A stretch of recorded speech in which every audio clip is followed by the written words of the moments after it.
I don't recognize you. So I'll assume this is your first visit to Raven Rock, Outlander. State your intentions. You've picked one of the worst places in Morrowind to do that, but suit yourself. Just remember, Raven Rock is sovereign territory of House Redoran. This is Morrowind, not Skyrim. While you're here, you will be expected to abide by our laws. Any questions?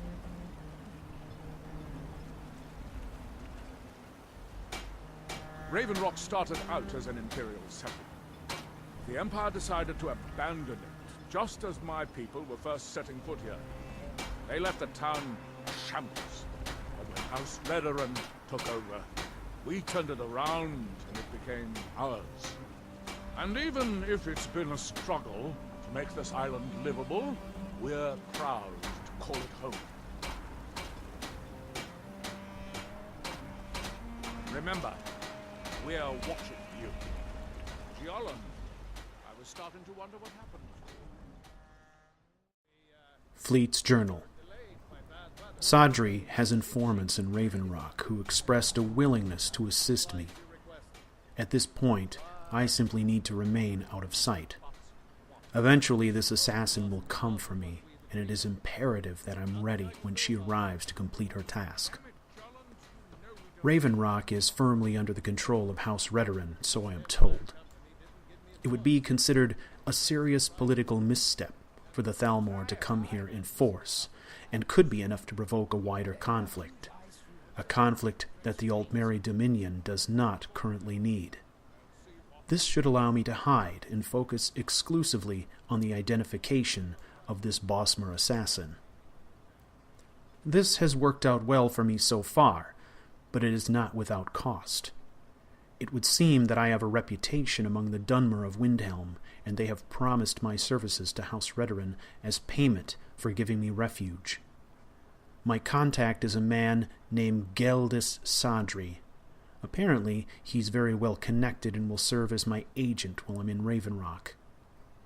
I will be asked to take on certain jobs as payment for my hiding, and he will broker these jobs for me.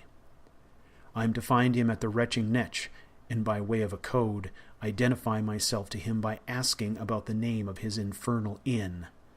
I hate the idea of being beholden to anyone, but what am I to do?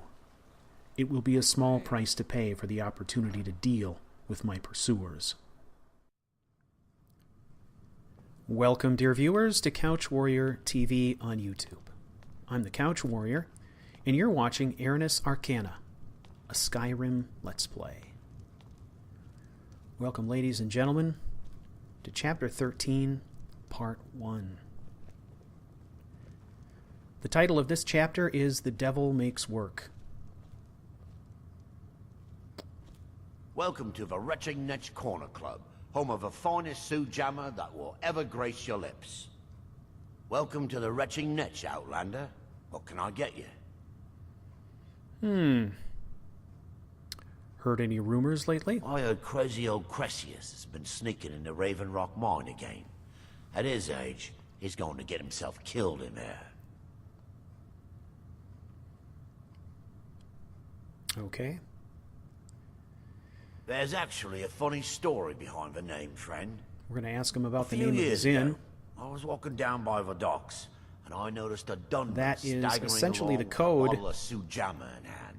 that allows us It was to one of my identify patrons, ourselves not to drink to heavily. Geldis Sadri, I wasn't who's exactly essentially going to be surprised. our broker while we're here.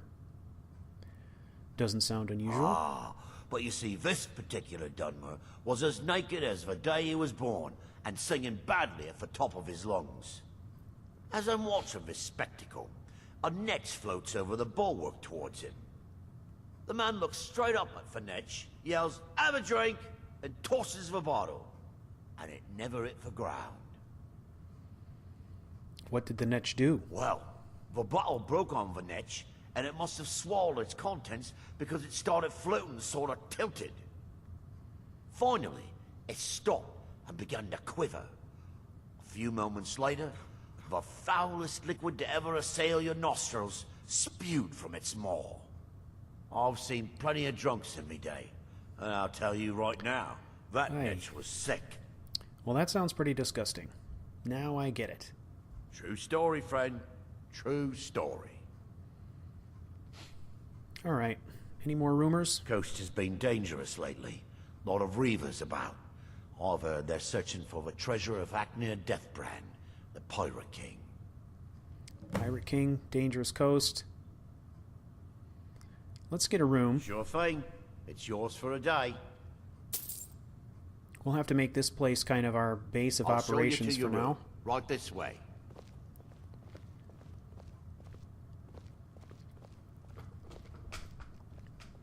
So the idea here is that Fleet is going to wait it out for his pursuers and basically stage something of an ambush here. But first we have to get familiar with the area, and Geldis Sadri is going to be the guy who is going to help us get Let me know work, if there's anything else get you us need. set up with a place to stay, and allow us to kind of get acclimated to Raven Rock. Should be good.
Welcome back, dear viewers.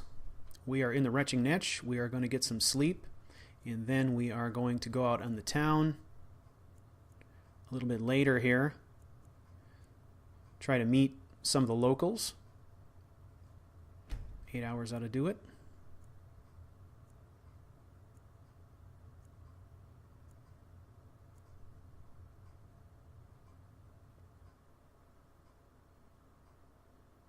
Uh-oh. Here in my shrine, Oh, man. that you have forgotten. Wow, I've actually played through this DLC before, and I totally forgot about this situation. Far from yourself. So at this point, Fleet, overnight, has succumbed to some sort of powerful mind control at the hands of Mirak, and awakes to find himself in the dead of night working on a shrine somewhere in a remote part of the island of Solstheim. Okay, let's see. At this point, Fleet does not even know where he is. So let's get dressed for the weather. There were some things I was actually planning on doing in Raven Rock before setting out into the interior parts of the island, so this puts me at a bit of a disadvantage. This is really interesting. It actually brings up a good point about what my intent here is with Solstheim. I've come to Solstheim with a couple of ideas, but nothing really very well established. I'm actually planning on starting out Solstheim here in sort of an organic fashion. There was a bridge up here. This looks like a trail that might head to some sort of civilization. What we really want to do is find our way back to Raven Rock, but not knowing where we are at the moment, that is going to be difficult. So we are going to find some civilization here. But my plan, as I was saying before, is to really kind of make this an organic part of the Let's Play. In other words, there is the main content of Solstheim I have played through, but there are many, many, many side quests I've never done before, so some of this is going to be blind playthrough. We're going to see where the story leads. At this point, Fleet has never been to Solstheim. The only place he's been so far is Raven Rock, and all he's really seen is the short walk between the pier and the Retching Netch. So we are at a huge disadvantage here. We hadn't had a chance to really gear up the way that I wanted to. I forgot about this portion of the story where we are actually transported when we sleep. And this is going to have an interesting effect on Fleet. So we have a settlement here. We're arriving, obviously, in the middle of the night, having snapped out of our trance. It's impossible to know exactly how much time has passed, how long it took us to get here, how we got here. So we're going to try to talk to the locals and see if we can't figure that out. There's 3 people here. My assumption is it's really late at night. I'm not sure if they'll talk to us. But at this point, we just need to figure out where we are and where we are in relationship to Raven Rock. Let's try to talk to these guys here. There's no one else around. Do not distract me. I must dedicate myself to maintaining the barrier. Okay, well, we can't talk to these guys. Let's see if there's anyone in here we can talk to. Talking about maintaining a barrier. From what we don't know, this place is deserted. This is not helpful. Okay. Well, it seems to me that the best course of action at this point might be to find a place to stay and ride out the night, and then in the morning see if there are some villagers that are out and about that we can talk to figure out at least where we're at the moment. So maybe we'll find a spot somewhere near the village here and we'll pitch a camp. Let's look and see what we can do here. One of the things that is going to be a problem is gear. Before we left Raven Rock, I was planning on creating a backpack for myself so I could haul some more gear. We do have to kind of explore the interior of the island, so my plan was to kind of, gear up with just some basic travel gear. Solstheim, we do not have horses, so we're going to go everywhere on foot here. So let's go ahead and make that backpack now, since we've got the materials. Let's see. I need some more. Yeah, I need some more leather strips. I think I have the furs I need to make this backpack, but I need leather strips. Nope, I need. Oh, just one short. Let's make one more set of strips. There we go. We're going to create this white fur backpack. That'll increase our carry capacity, which will be good because I also didn't have time to really sell off a couple of the things I was planning to sell off. So we will put on our backpack, and that'll also, let's see now, that backpack grabs all the gear that we have in our inventory. So our axe shows up there, our bedroll and tent shows up there. Now, if we're going to set up a camp, I think I'm going to have to cut some firewood. I'm pretty sure.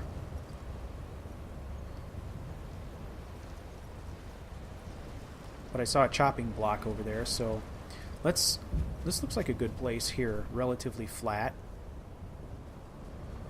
Why don't we pitch our tent here, and then I'll go back and cut some wood and we'll build a fire. And I guess just kind of camp out for the night. Hopefully by morning some of the villagers will wake up and we can actually find out where the heck we are. Pitch tent here. Okay, there we go.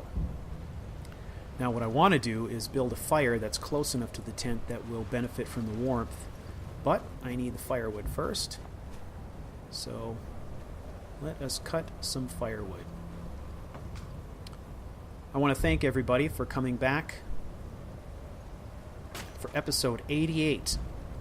Episode 88 in Fleet's Adventures. I really appreciate your viewership and appreciate all of your kind comments and your participation in the story. I just wanted to mention that following this episode, we will have our second official installment of The Lounge. It should be a fun one. I think it's probably going to be somewhere between 10 and 15 minutes long. But one of the things we are going to cover, which should be really interesting, is I'm just going to do a little demonstration on the Making of Haldir. One of the questions I get from time to time is kind of how I put together the cutscenes. Well, the cutscenes are driven in large part by the characters that I use to drive my subplots. Haldir is one of those. And I thought I would show you kind of a some behind-the-scenes footage of how Haldir is created, how I take control of Haldir and play him as a character, how I equip him. It'll give you some sense for the work that goes into kind of setting up these scenarios I use for my cutscenes. So if you're interested in that, stick around after this episode is over for that installment of The Lounge, which will be attached right to the tail end of this video. Alright, let's build our fire here. Notice the yellow indicates that our fire and our tent are close enough that when we're in our tent we'll benefit from the fire. So add our firewood. There we go. So we have our little camp set up and we are ready. We are ready for the evening. Now it stands to reason that if we went to sleep the following day,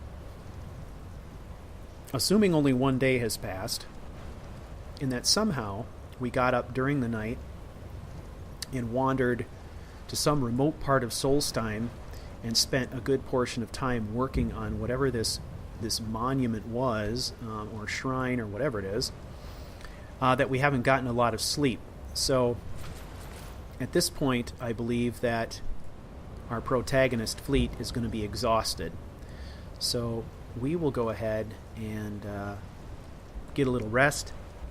And then when dawn comes, we'll take a look around and see if there's anyone else out and about that we can talk to, because at this point we have no idea where we are.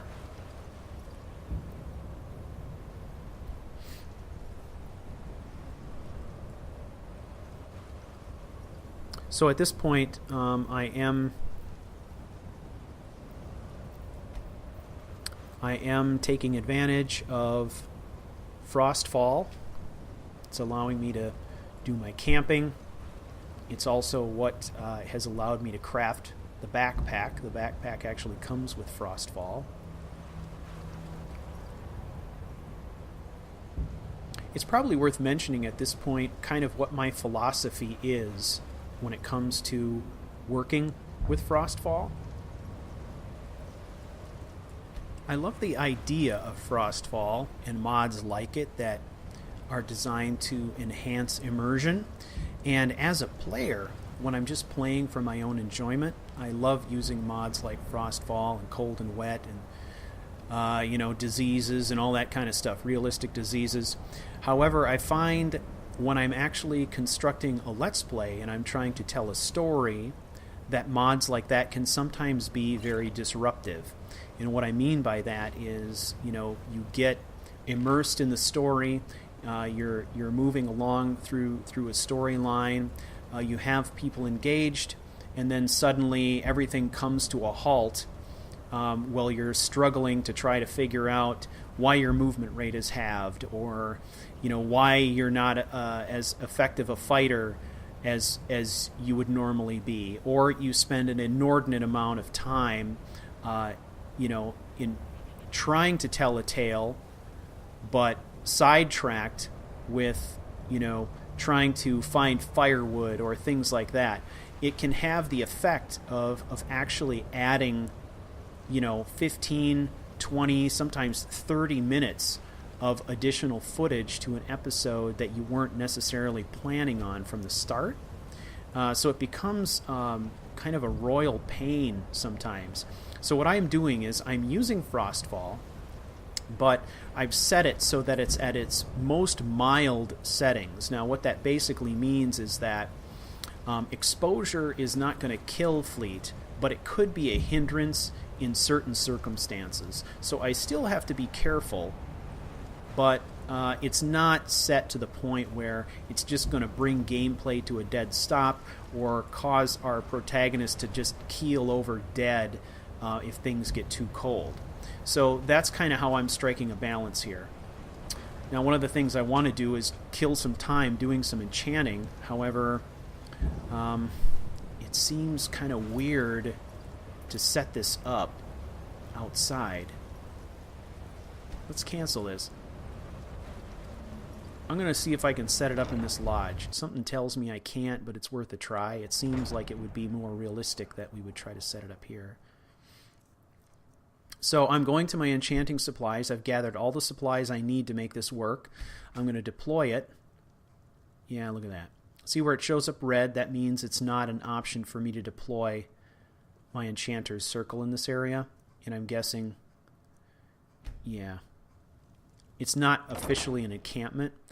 So what we'll do, since this is a role play, we are going to set it up back here by our camp. We'll just set it up right on the ground. But before we do that, we will stoke up our fire again. So you're going to have to bear with me as I chop some more firewood. Thankfully, it's conveniently located. But we'll get our fire roaring here for warmth, and then we'll set up our enchanter's table.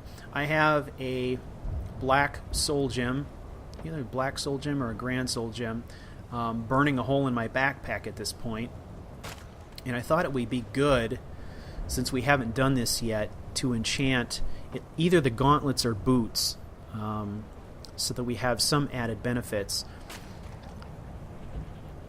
At this point, Fleet's strategy is we're going to try to talk to the villagers. If we can't get any information out of the villagers regarding where we are or how we get back to where we need to go, then I think the strategy is going to be that we are going to follow the trail down the hillside to the shore, and we're going to follow the coastline around the outside edge of the island. At this point, we have no idea which way to go. Do we go east? Do we go west? And since it's overcast, it's difficult to get our bearings. So my thought is the most reasonable thing to do is to go and follow the water's edge around the island and see where it takes us.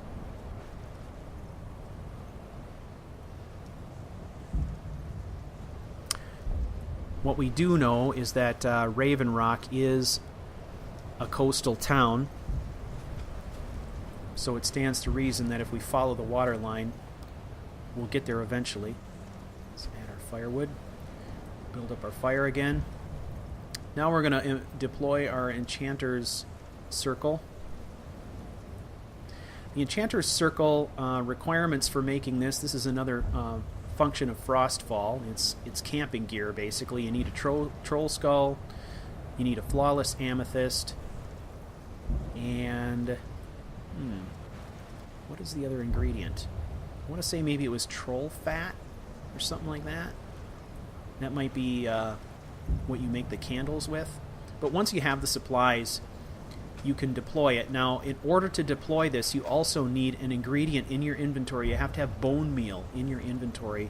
You can only deploy this thing for as many times as you have bone meal in your inventory. So, all right, let's check out what we could do first. I think I'm going to use either the boots or gauntlets, and I'm going to mix things up this time, and I'm going to fortify one-handed.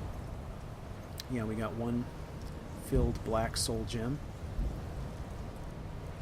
And we do have fortify one-handed, and I think we'll put that on the boots. So before we do that, I'm going to go through our inventory. I picked up some good enchanting potions here. I'm going to find them. We've got a draught. We've got elixirs. I think the elixir is the better. Yeah. It's a 25% bonus on our enchanting. So we will slug that, and then we'll just enchant these boots. So we're looking for the Shadow Ranger boots.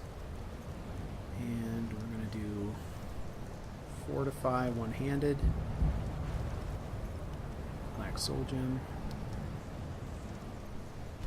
There we go. Got an enchanting level out of it as well. Okay, let's pack this up. Alright, well, even during the day there is not much going on here. I did see a little girl walking around, but I've not seen anybody else.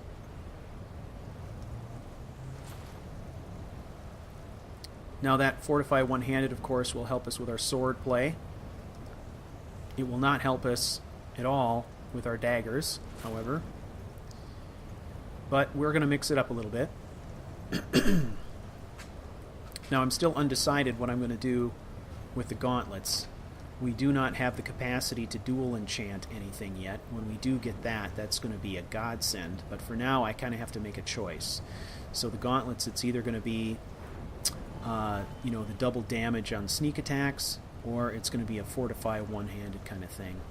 Let's take a look at where we're at here. We're at 53 with one-handed. And I'm feeling like if that's something that we really want to invest in getting better at, we're going to have to use the swords more. So any bonuses we can get would certainly be helpful. And I'm inclined with this set of armor to actually enchant the gauntlets or fortify one-handed too. But I don't want to do that until I have a grand soul gem or a black soul gem. Hey, here's some people. Let's talk to this guy. I've tried hitting against a stump by my tents, but iron needs iron if you want it shaped right. Okay, this guy has nothing to tell us. Good day. Yeah.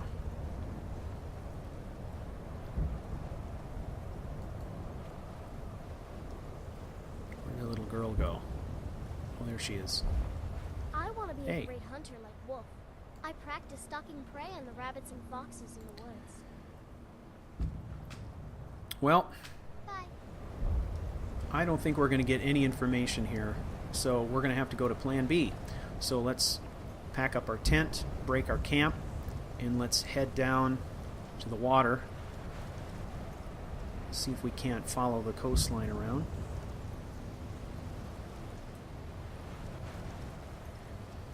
Alright, let's look at our damage here. Akaviri Saber is doing 90 after we upgraded it. We've got a ring and a necklace in our boots that are going to give us some benefits on one-handed, which gets us pretty good damage. We have to remember, though, that we just transitioned to level 40, so I'm pretty sure that all the enemies we're going to face are also going to be pretty tough. Alright. So we break our camp by just kind of clicking on our bedroll here. Pack it up. And we'll break down our fire.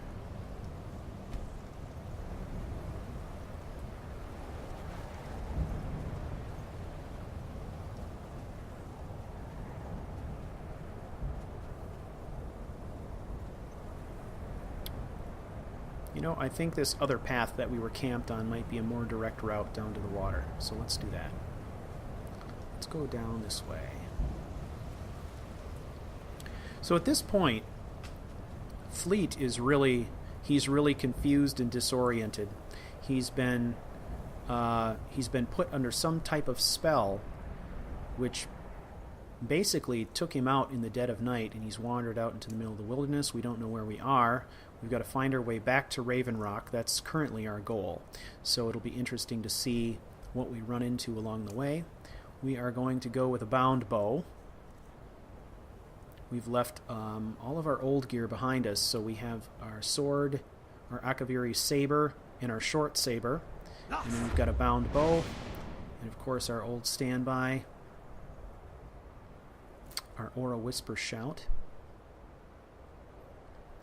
And at this point, it's just all about extreme caution. We are on our own. We have no allies. We don't know what we're up against. So we're just going to have to be extremely cautious.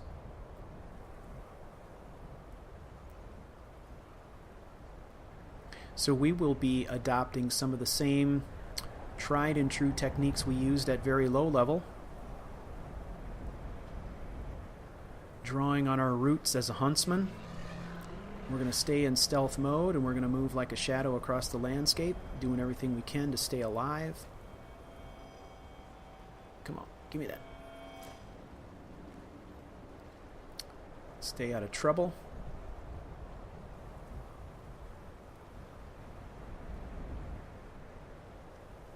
And hopefully, with any luck, we will survive a trek around the outskirts of this island and come back to Raven Rock at some point. At this point, Fleet has no idea how far he is from Raven Rock or how big the island is, so it's the perfect scenario for an adventure.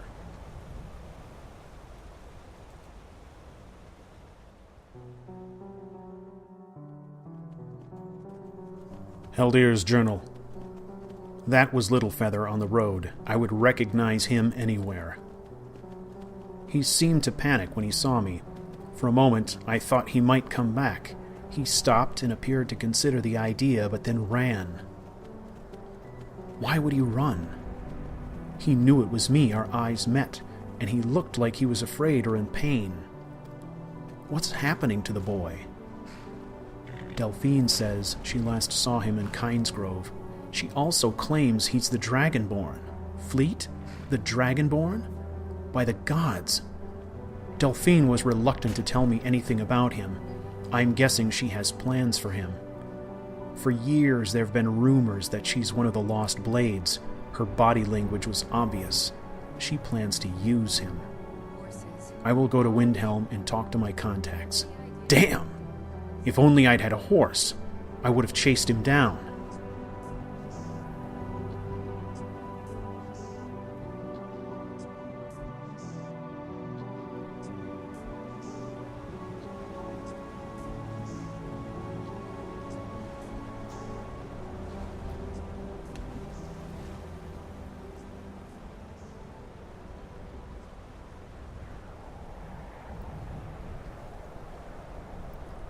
We are back on the frozen tundra.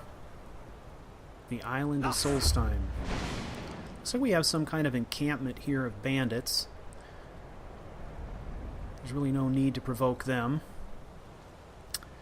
However, I'm finding several areas here where I have to ford water, and this is one where I don't have a lot of good options. So, I think we're going to have to risk it. We'll go in and we'll pop some resist cold potions.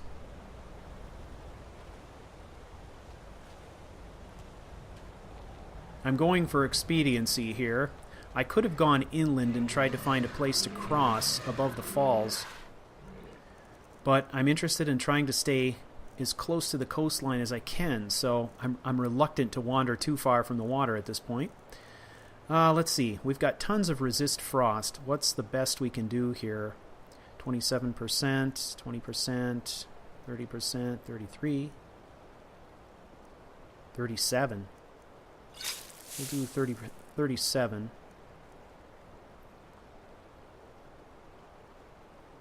I don't know if I have any food here that would really help. We'll stick with the potion for now. What I am finding is tons of Nirnroot, which is awesome. So let's grab this. Holy crap. We gotta beat it out of here. Oh! Oh. Now these things are called lurkers, and in my opinion are one of the scariest things in the whole stinking game. I don't know.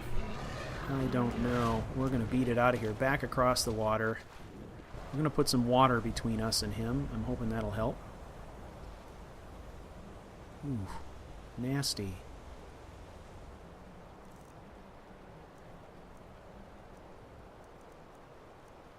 Very nasty. Alright, I'm going to switch over to archery gear. There he is. Looks like he's mad at somebody else at the moment. Okay, now we've got Horkers pursuing us. Being chased by Horkers is basically ridiculous. Come on. We're going to get these guys off our case. It's the last thing I need. Oh, bandits are opening up on this Horker. Let's finish the job. Okay, they took care of him. They don't seem to be wise to us, so we're not going to make a big deal out of it. However, this lurker is a problem. He is blocking our path. Where is he? There he is. He's way over there. Let's just put some downrange, see if we can coax him back. My guess is that we're probably suffering some ill effects to our archery skills because of the cold, having gone through that water twice now, which is probably not a very smart idea. And he is so far out, I don't think I can hit him from here. Yeah, I don't think we're going to be able to coax him back. So the options are, I go inland and find a way around. Yeah, look at that. Holy crap. Yeah, that's not good. Alright. Logic would dictate that what we need to do is get warm. We need to get warm and we need to regroup. And so let's go back to our resist frost. This will help us temporarily. And I'm thinking we take control of this camp from these bandits. We use their fire, we eat their food, and once we've warmed up sufficiently, we hit the trail. Yeah, he's still over there. Just laying down a carpet of arrows, hoping I can coax him down to the shoreline, but he's not buying what I'm selling. The lurkers are nasty. They spit some kind of poison tentacle thing. Here he is. Okay, I had to have hit him that time because we got a conjuration increase, but I don't appear to be doing a whole lot of damage to him.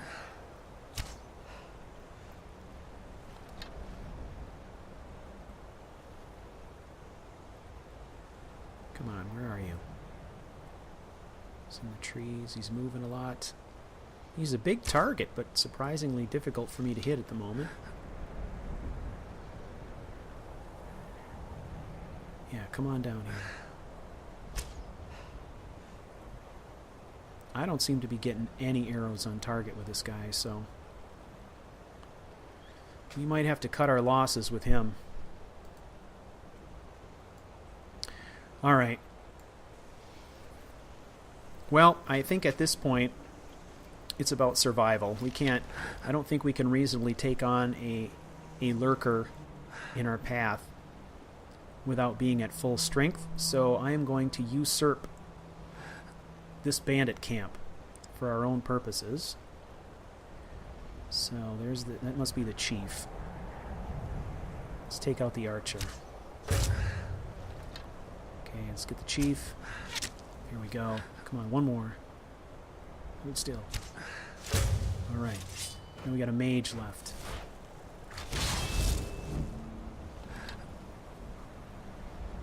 Where are you going? One left. Just need that split second. Ooh. Split second. Hold still. There it is. All right.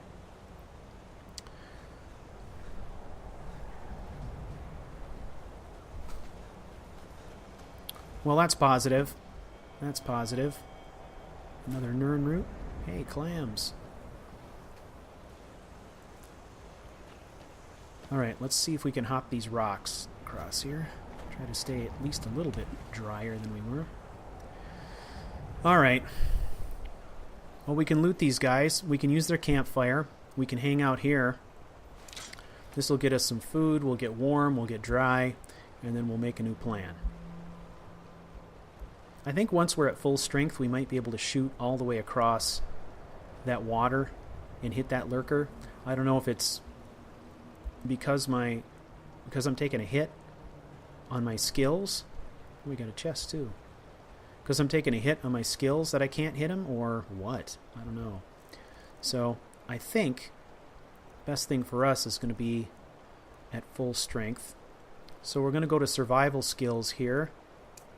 Weather sense. This will just give us an idea of where we're at. Look at our exposure. We're at minus 40%. So we're going to wait it out here by the fire, maybe 6 hours. And then we'll check our weather sense again and see if there's any improvement. Alright, let's check it out. There, completely dry and comfortable. Alright, we had to wait it out for 6 hours to get there, but I think it's worth it.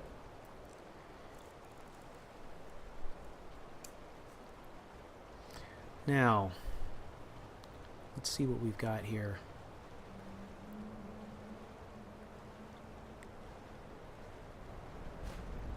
Little food.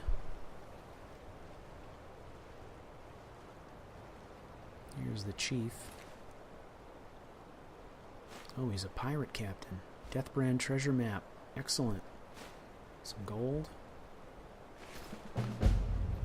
Now, as I said, I have played through the main quest for the Dragonborn DLC before, but I have never done the Deathbrand side quest, so this will be something new for me. In fact, I've never actually been able to find it before. I've kind of stumbled across it here. So that's why we were talking earlier on that this is going to be a bit of an organic, sort of a blind segment of our Let's Play, which presents some interesting opportunities for me to weave my story in here, not knowing necessarily everything that's coming. The beginning of this episode is a perfect example of that. I was planning on just having Fleet go to sleep and then wander around Raven Rock the following day. However, I had forgotten about the whole thing with Mirac and the mind control and the waking up in a strange place and all that business. So it's going to be interesting. Now, of course, that has thrown an interesting wrench in things for me because I did not have the opportunity to properly prepare for going on this quest like I was planning to. The plan was to spend some time in Raven Rock selling things and making things and all that. So now I'm faced with this situation where I'm in unfamiliar territory and I'm constantly over-encumbered with some of the items I was planning to sell before, which puts me in an interesting, if not somewhat difficult position. But I think that also makes for interesting storytelling. So we'll see what happens. We'll see what happens. One thing I do know is that I have played enough of the Dragonborn DLC to know that the content is amazing. So I'm really pretty excited about that. So I think what we need to do here is we've successfully regrouped. Let's try and set up our tanning rack here. I'm just kind of wondering if I've got the things I need to increase my carry capacity at all. I don't know that I do. I think if I'm going to build any more pouches or bandoliers, yeah, I'm probably short on supplies to do that. What I really need to do is increase my carry capacity just long enough to get me back to Raven Rock where I can regroup. Mirac has definitely thrown a wrench into our plans here. And this is interesting because we first encountered Mirak's minions quite some time ago, if you remember, and we sort of forgot about it. We just kind of blew it off. These guys attacked us, but we were so immersed in our war with the Thalmor and trying to stay alive that we really forgot about this threat that Mirak poses. Now, I would venture to guess at this point, Mirak... Let's talk about Mirak for a minute. I believe, obviously, that Mirak is extremely powerful. Fleet would believe this. It's not possible for someone to sort of cast a spell that has a mass glamour effect without being extremely powerful in some way. So this encounter is going to tell us that Mirak is extremely powerful, but I think also we can sort of divine by the fact that he is using a glamour spell that affects a lot of people, that he is not necessarily going to know that we were under the effect of that. He obviously sees us as a threat, enough of a threat to come and search for us, but we haven't encountered his minions for a long time now, and there's no reason to believe that Mirak knows we're in Solstheim. So I don't believe that the suggestion spell that we fell under was specifically targeted at us. I believe that it's targeted at all of the residents of the island of Solstheim in an effort to try to sort of increase his stable of slaves in order to build these shrines. I think we can safely assume also that the shrines are associated with Mirak in that we heard his voice at the time we woke up working on the shrine. So I think Fleet is able to make some of those connections. Now, one of the things we picked up was a book. The other thing we picked up was a treasure map, and I'm not exactly sure how the treasure map works. I'm not sure if I'm supposed to look at it like you would any other treasure map, or if it just adds items to my quest. Or what it does is it adds, I bet you it adds waypoints to my Solstheim map. I'm just going to go through my inventory here and just double check to make sure. If it's an actual map I can look at from my inventory, I'll do that. Deathbrand. Use Deathbrand treasure map to find the treasure. Okay. Well, I'm not seeing a Deathbrand treasure map in my inventory, so I'm going to assume that it's adding markers to my game map.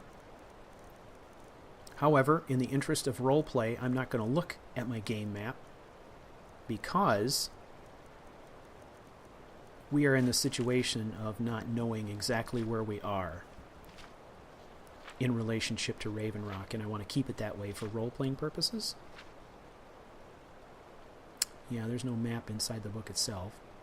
So these must be markers that have been added to our game map. We'll look at that at some other point. I think for now, what I want to do is get back to Raven Rock, and in the interest of roleplay, I'm not going to check that map. I don't want to give away where we're at. That's part of the adventure, is finding our way out of here. And our plan, if you remember, was to follow the coastline around until we hopefully run into Raven Rock again. It could get kind of messy. I'm not exactly sure if I'm heading the right direction or not, so we'll find out soon enough.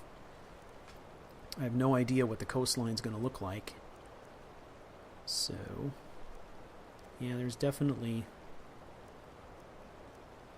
not a map in here. These are all treasure maps that I acquired. Yeah. What is this now?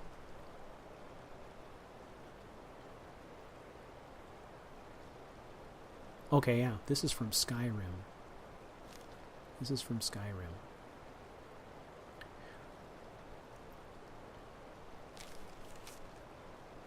These are all from Skyrim.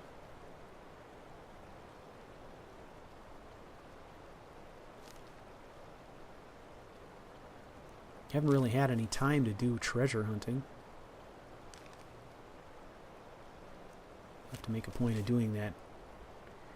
Yeah, this looks like it's somewhere Somewhere at Lake Inalta, or whatever that's called. Okay.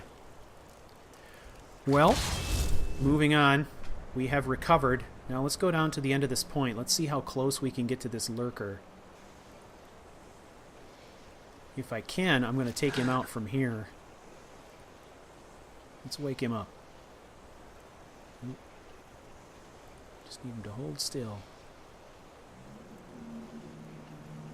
Got a nice big target. Alright, there we go.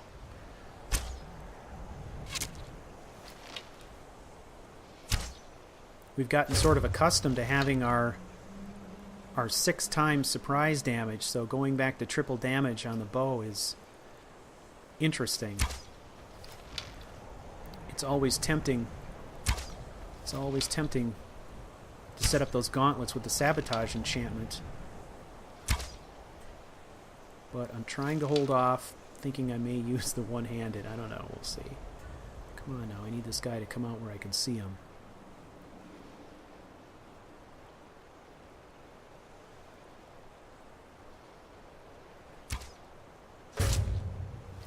Alright. We got him on the ropes now.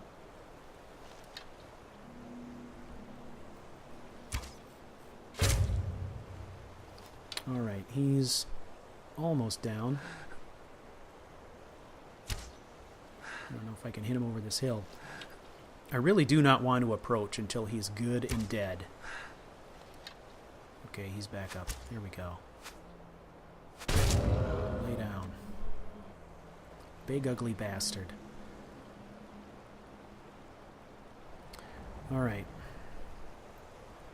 Let's take the safe route this time.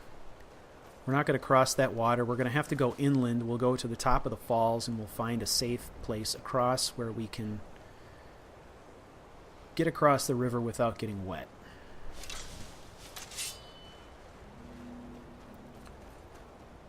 Then we'll come back down from the top. So let's head up this way. Okay, we're coming back to this shrine. This is kind of where we started out. This whole misadventure in the first place. Here. Toy. These people don't seem to be a threat, so we won't worry about them.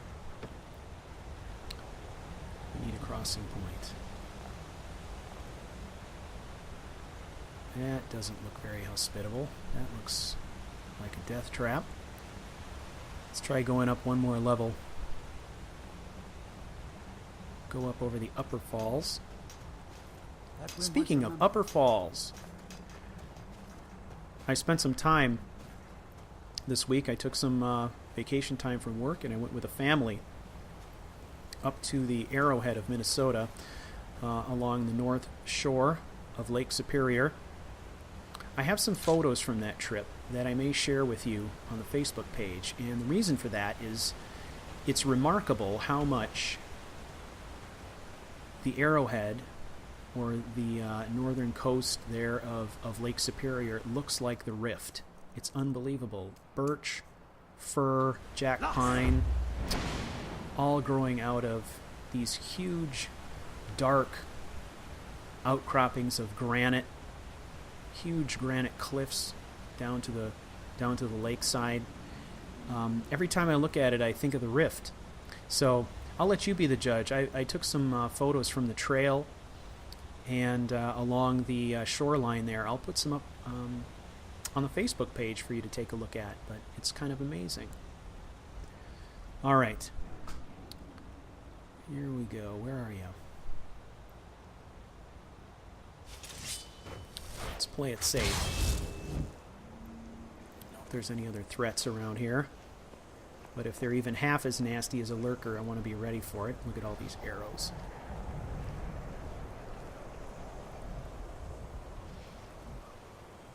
Alright, usually these guys drop some crazy good loot, so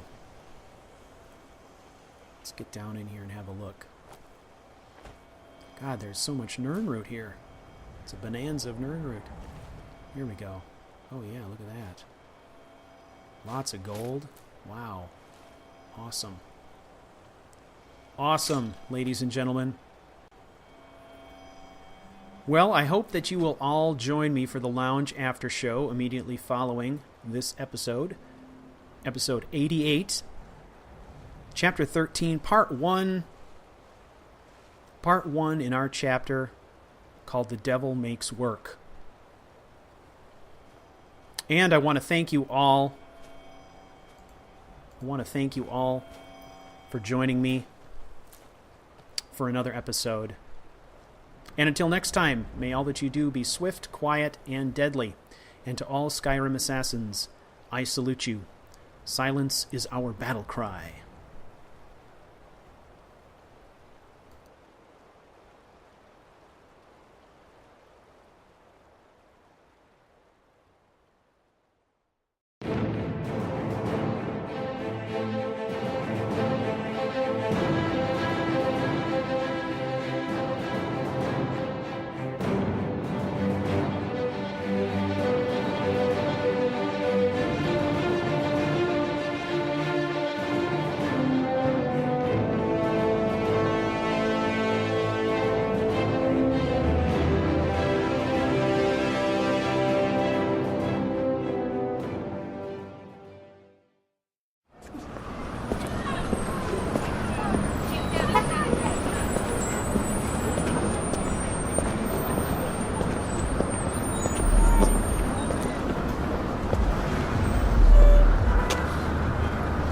Authorization required.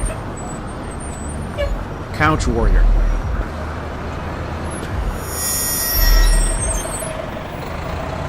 Voice recognition authorized. Access granted.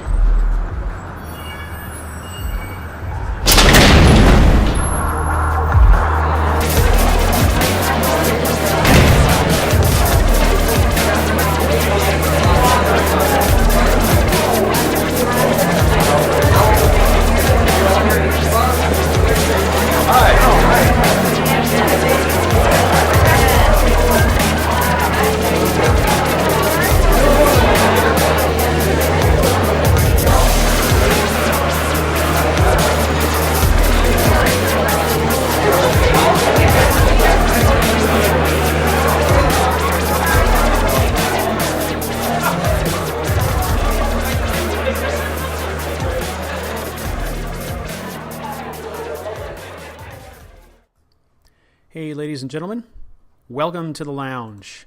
Today we are going to talk a little bit about the Making of Haldir, and I'm going to use Haldir as an example for you for how I actually craft an NPC. Haldir is actually a character that comes from a mod, but it is necessary for me to change him for the purposes of my story.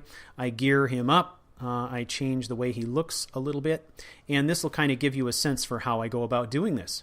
So to start with, I'm using a console command where I'm actually bringing Haldir to me. I kind of summon him first. So I start out by typing help. I search for Haldir by name, and I get his ID. And then I do a player place at me, put in his ID, and then he appears here. Now, once I have him, I start acquiring the gear that Haldir needs to look like the Haldir we've come to know in the story. So I start out by looking for each of the individual items. Now, this is something I do every single time. And the reason I do it, it takes me a little bit longer, but it's a safe way for me to make sure that my game saves are clean.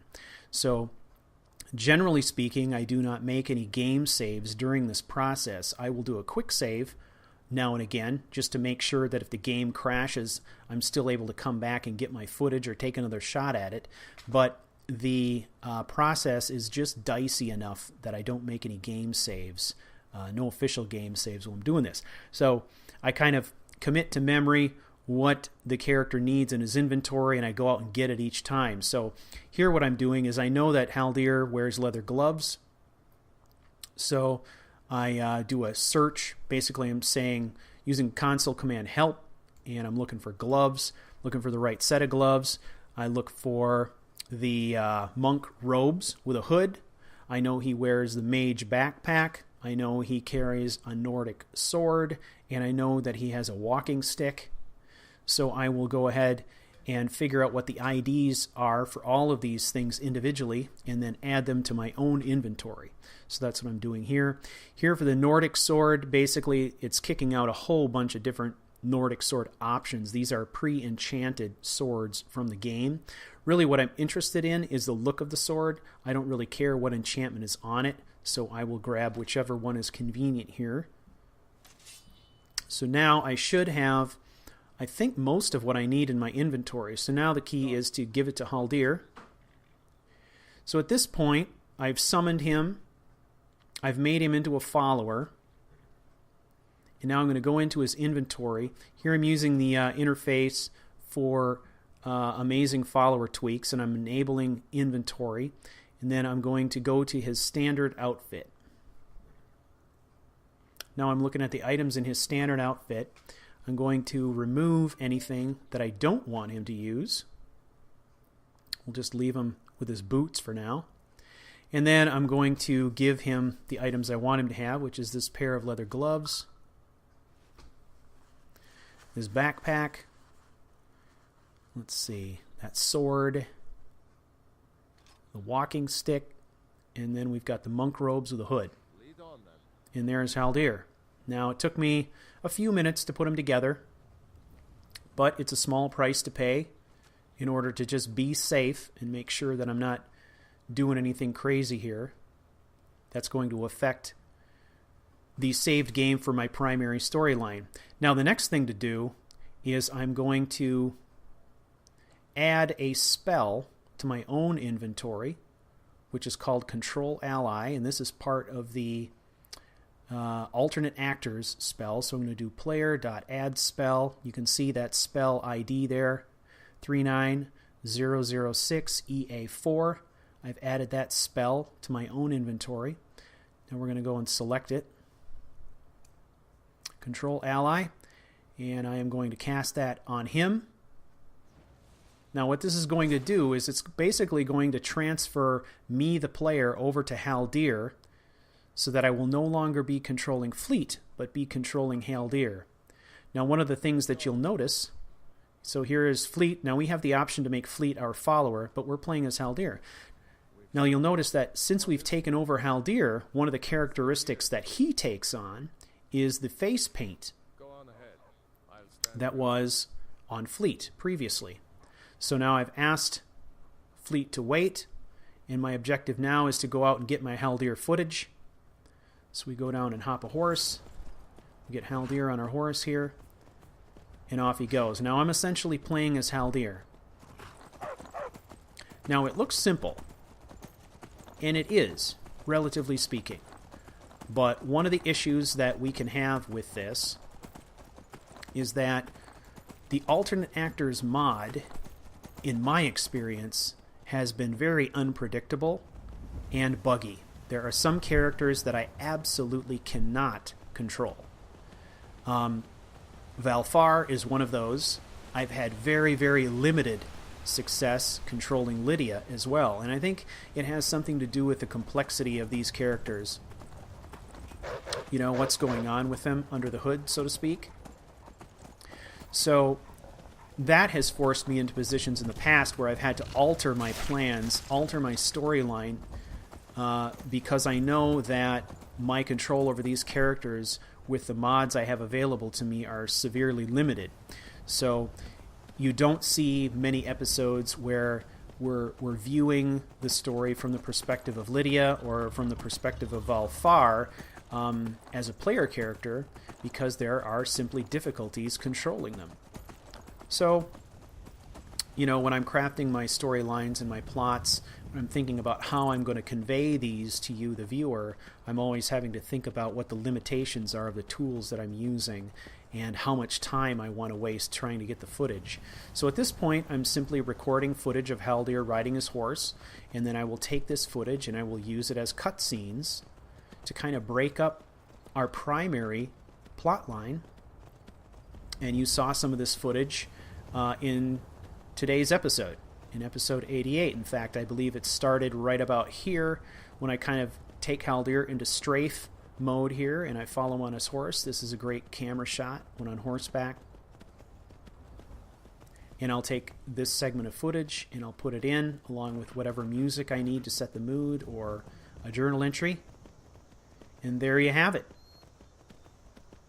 And that is basically how I put these together.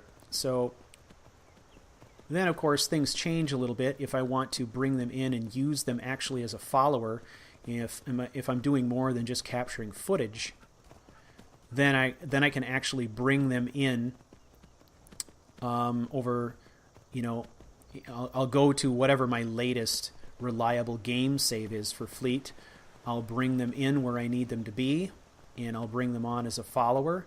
And as long as I maintain them as a follower and I'm not using alternate actors, then everything seems to run pretty smoothly. It's simply that alternate actors can be somewhat unpredictable, but it's been a very, very helpful tool for me in my storytelling. I just have to understand its limitations. So I'm hoping that helps. Now, one of the other things I wanted to address in this episode of The Lounge was just to quickly address the idea of Nefei as a love interest for Fleet. This has come up on several occasions where people have been sort of arguing that Nefei is or is not a love interest for Fleet.